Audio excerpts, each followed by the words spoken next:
Assalamualaikum warahmatullahi wabarakatuh. Bagaimana kabar kalian semua? Anak-anakku kelas 6 yang hebat? Kita berjumpa kembali dengan PGRI Tulungagung dalam pembelajaran Cerdas Tangkas.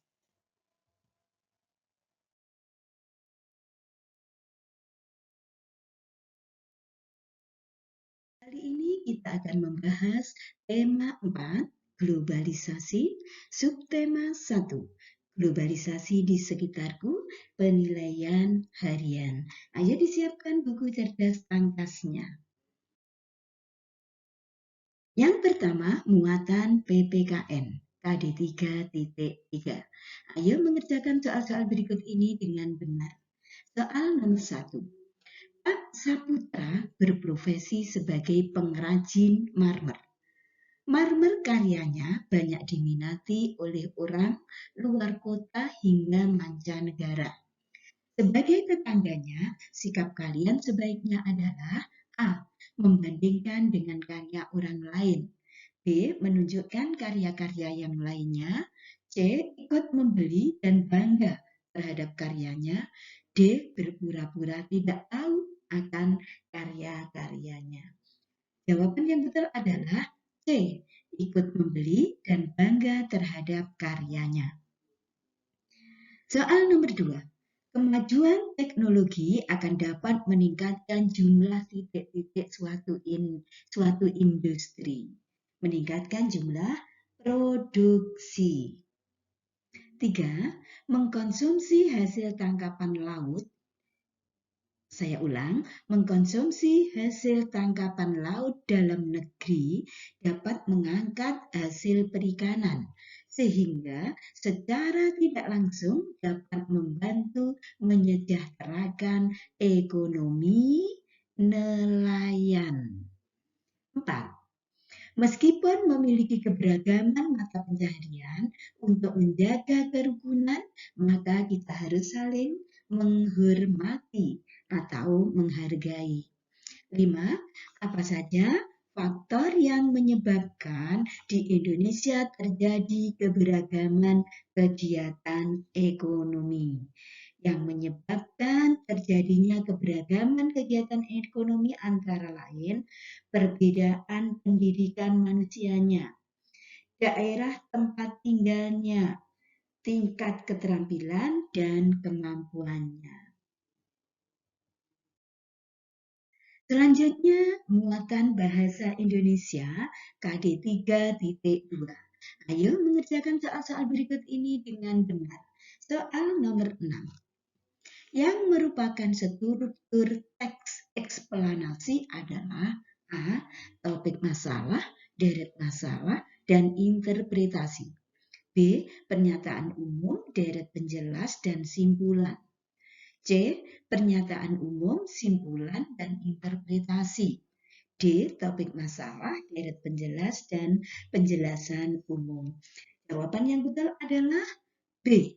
Pernyataan umum, deret penjelas, dan simpulan. Simpulan disebut juga dengan interpretasi.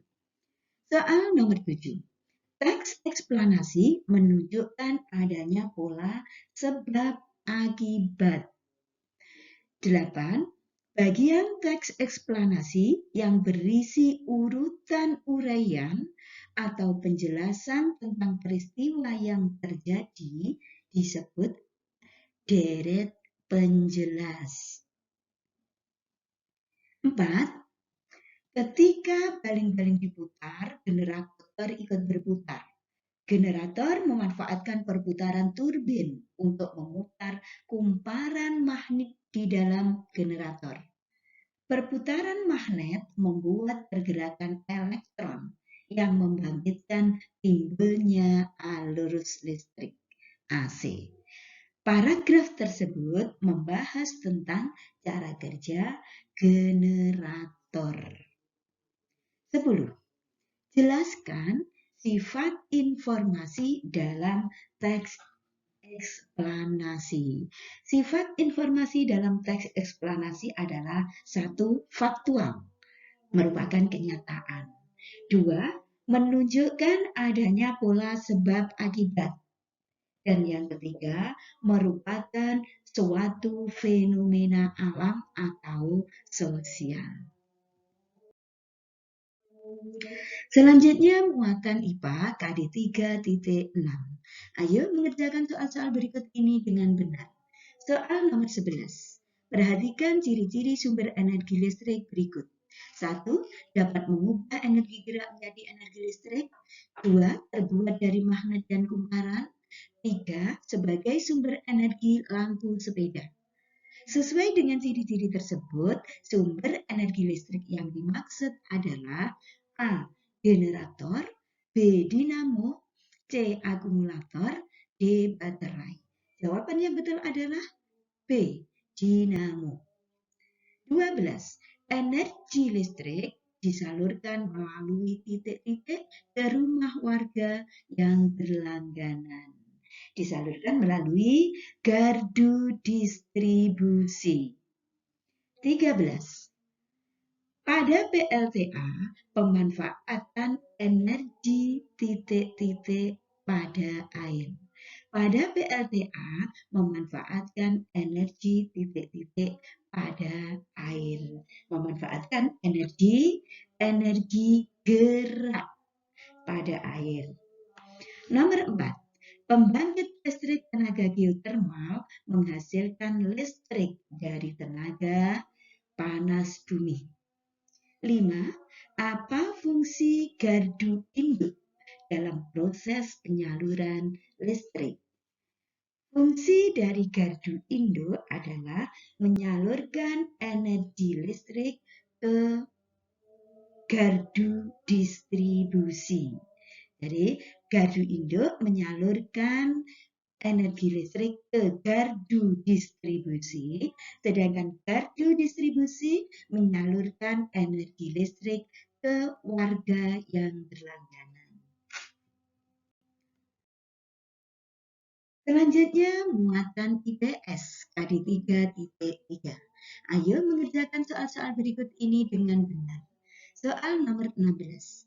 Kerjasama melalui sungai merupakan kerjasama negara ASEAN di bidang A. Politik, B. Ekonomi, C. Pemuda, D. Pendidikan. Jawaban yang betul adalah C. Di bidang pemuda. 17.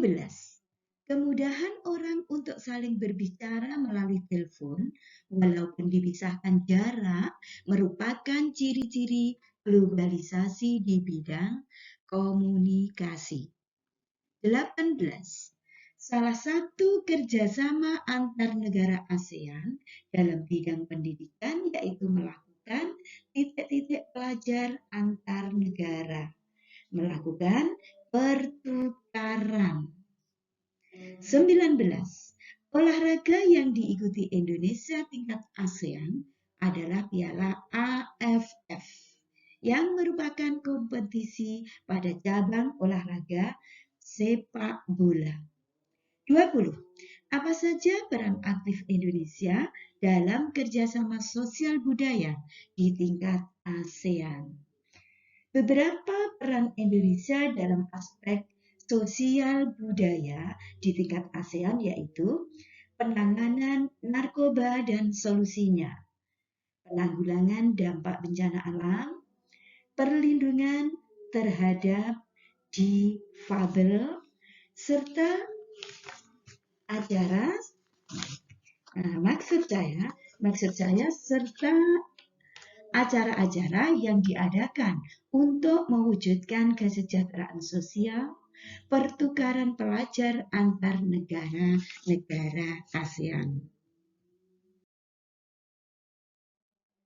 Selanjutnya, muatan SPDB KD 3.1. Ayo mengerjakan soal-soal berikut ini dengan benar. Soal nomor 21. Pesan pada reklame harus ditulis secara jujur. Maksudnya, pesan pada reklame A berisi uraian yang rinci, B singkat, jelas, dan padat, C menarik dan mudah dipahami, D tidak boleh mengada-ada. Jawaban yang betul adalah jujur, maksudnya berarti D. Tidak boleh mengada-ada. 22. Pak Herman menyebarluaskan brosur berisi himbauan hidup sehat. Brosur yang dibuat Pak Herman merupakan jenis reklame non-komersial. 23. Jenis reklame yang berbentuk gambar atau tulisan yang ditempatkan di tempat umum pada tiang penyangga permanen adalah titik-titik. Adalah disebut baleho. 24. Warna yang digunakan dalam membuat reklame harus menyolok. Tujuannya agar titik-titik perhatian warga masyarakat. Agar menarik perhatian warga masyarakat. 25. Sebuah reklame yang baik harus memenuhi syarat-syarat tertentu. Sebutkan 3 syarat reklame yang baik. Syarat reklame yang baik adalah kalimatnya jelas, singkat, dan mudah dimengerti. 2. Pesannya jujur dan tidak mengada-ada. 3. Gambarnya sesuai dengan isi pesan. 4. Warna, tulisan, dan bentuk serta ukurannya mencolok. Nah, demikian tadi pembahasan tema 4, subtema 1, penilaian harian. Semoga bermanfaat. Terima kasih, sampai jumpa di video pembelajaran berikutnya. Jangan lupa kita tetap bersemangat. Saya akhiri, wassalamualaikum warahmatullahi wabarakatuh.